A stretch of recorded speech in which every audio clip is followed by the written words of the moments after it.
Embrace. Thank you for the hat, guys.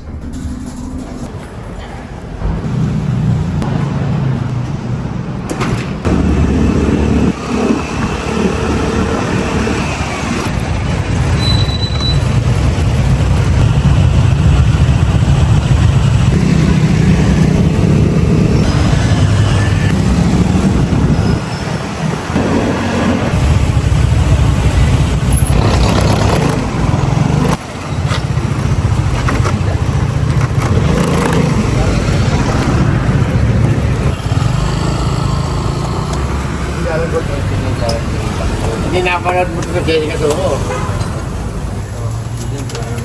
Thank you. Buti ka lang. Ha?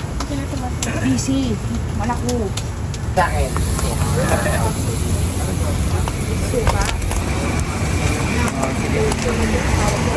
Te, order ako, te. Para kailan po? Para sa akin. Para kailan? Ilan? Isang... Hindi, para kailan? ngayon. Pwede ba? Pag depende po sa order mo. Okay. Konti lang naman. Kunti lang nasuka ating. Isang barbecue. Isang tenga. Tapos, ano pa masarap? Lahat naman po masarap. Alap. Eto, ano to? Balat. Balat. Ng baboy. Baboy. Sige, isang balat ng baboy. Tapos, sige. Bulaklak. Bulaklak. Pitig-isa lang po. Tig-isa. Isaw na baboy na bibig. Huwag na isaw. Isaw manok. Hindi na rin. Ano to? Kuya. Ito. Ha? Ito. Kuya. Ano yun? Kaya nag-isa. Dami. Ito, isang order lang to. Oo. Kahit na. Oh. Ilang peraso yan? Tsaka yung ano eh. Ilang barbecue ba? 25 pieces. 25. Lino. 80. Hanggang ano oras kayo, kuya? Depende pag naubos. Normally, anong oras na uubos? 7. 7 p.m. Tapos, sumasalang kayo ng mga 2. Ganon. 2:30.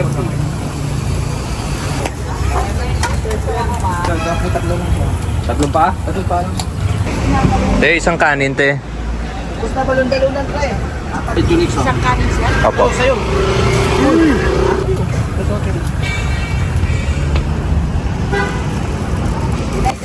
Yay! Ito yung barbecue. Kuyang Kap, grabe si Kaya mo pa ubusin yung junior? Malambot. Malambot. Ano? Uy, sino nagtitipid? Sino nagtitipid? Ha? Sabi niya. Para sa 14 pesos. Parami ka nga. Pwede ba magpadagdag sa ka? Ayun, sabihin niyo po eh. Doon? Sige. Iyak si Kuya Alex. Salang. Tapos ba sa huli ko? Hindi pa kayo nahiya sa mga natin mga pasukan. Dapat kayo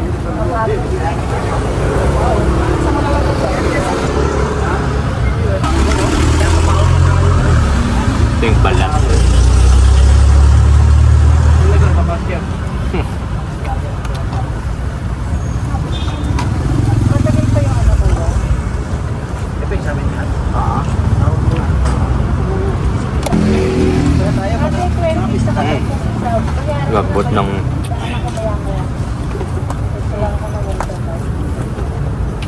Ang lambot ah. 1/4 tuloy yung load. Ba't yung chicken feet malambot? Meron sira. Ito.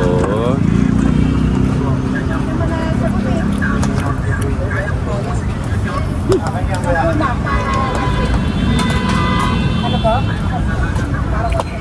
Bayaran ko lang sa akin. Tatlong isaw ng manok, tatlong balat.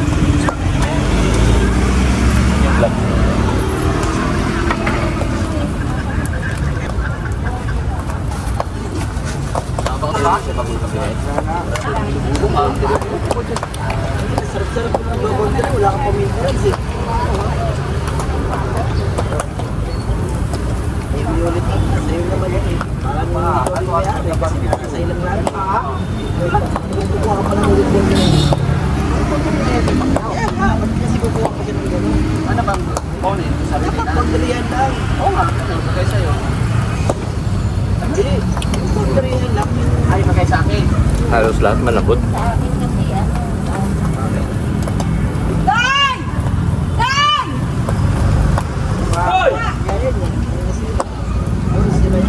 May barbecue pa kayo, wala na.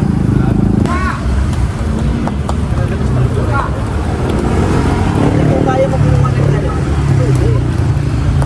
Nagkita ha. Mas yan yan eh. Dalawa lang kayo dyan? Kamot. Hindi, naipagkamot. Tatlo kayo? Ilan yan total? Te, magkano to tayo? Dami, no?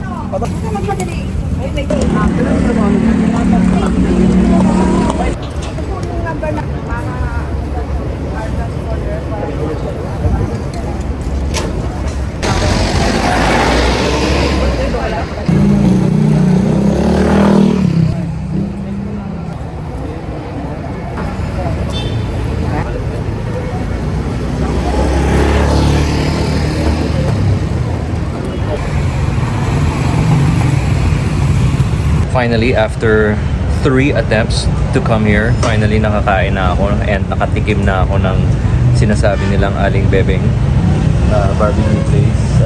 Mukhang institution talaga siya at dinadayo talaga siya. Kita ko naman yung mga tao and yun nga, they're so hindi naman sila suplado or snooty.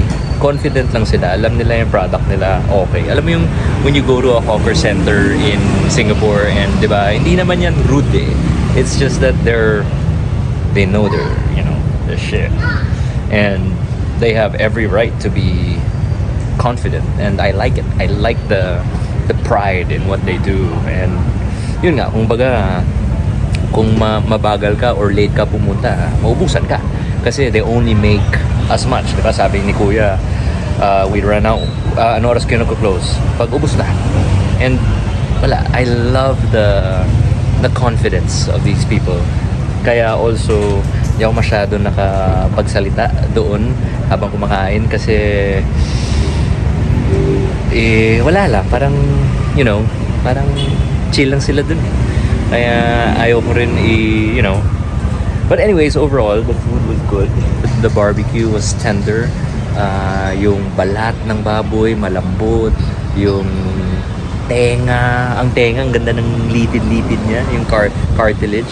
Malambot na makunat. Yung barbecue, masarap. Actually, halos lahat masarap. I think it comes from the same marinade. And then, yun nga. And medyo, yung difference lang talaga is the texture. Pero the flavor of the marinade, the sauce, it's the same. And then, yun nga, different parts of the chicken, different parts of the pork. Value for money, yung bill ko 115 sa ganyang karami. Tapos rice, yung katabi ko, 3 sila. Kita mo naman yung in-order nila. So, I do understand the charm and the magic of this place. And respect sa kanila. Respect. What I wish for is that sana mga ibang barbecue places, parang hindi lang sila, alam nila yung may ganun eh. Yun yung wish ko sa mga ibang barbecue places. Don't do it just for the heck of it or para lang makabenta ka ng barbecue. Sila alam nila na malambot, malasa, and proud sila. Yun. Anyway, yun na yung chika ko. Anyway, yun na yung 2 cents ko.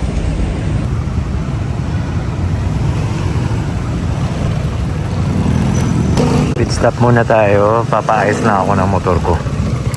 Dito sa Arc Motors. Yan, si Mr. Kazemi.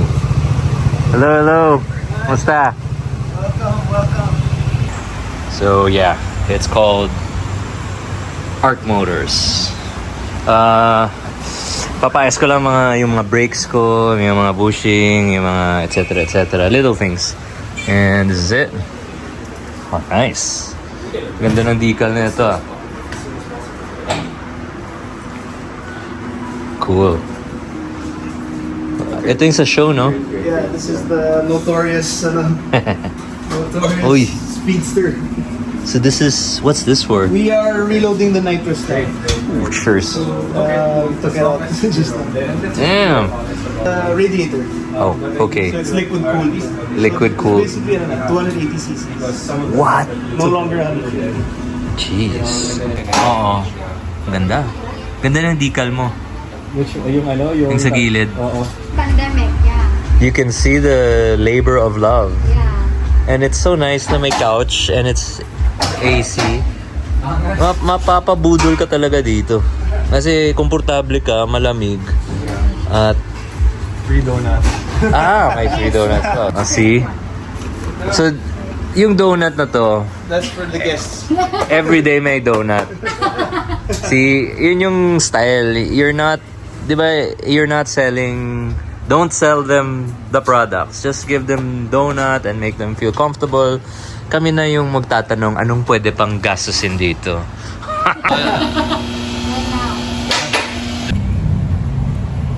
Okay na ang bike natin. Boys, thank you. Thank you. Thank you, Jeff. Thank you. Arc Motors. Maraming salamat. Uwi na tayo sa asawa natin kasi baka manganak na siya.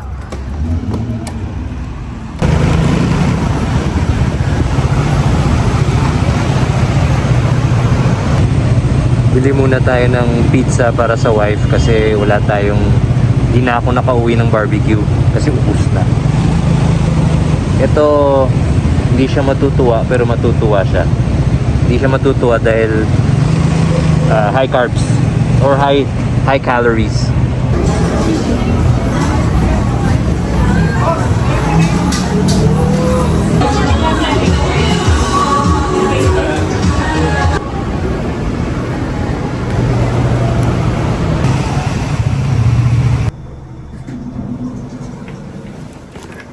Hi, Chulera. Hi, Mom. I got you something. OMG! You're evil. You're evil. Pepperoni. Come on. Boom. Oh my god. Oh my god. Give it to me. Sure ka? Yep. Hindi ka galit? Hindi. Gusto ko niyan. Okay. Come into my tummy. Finn, have some. Yes. Ooh.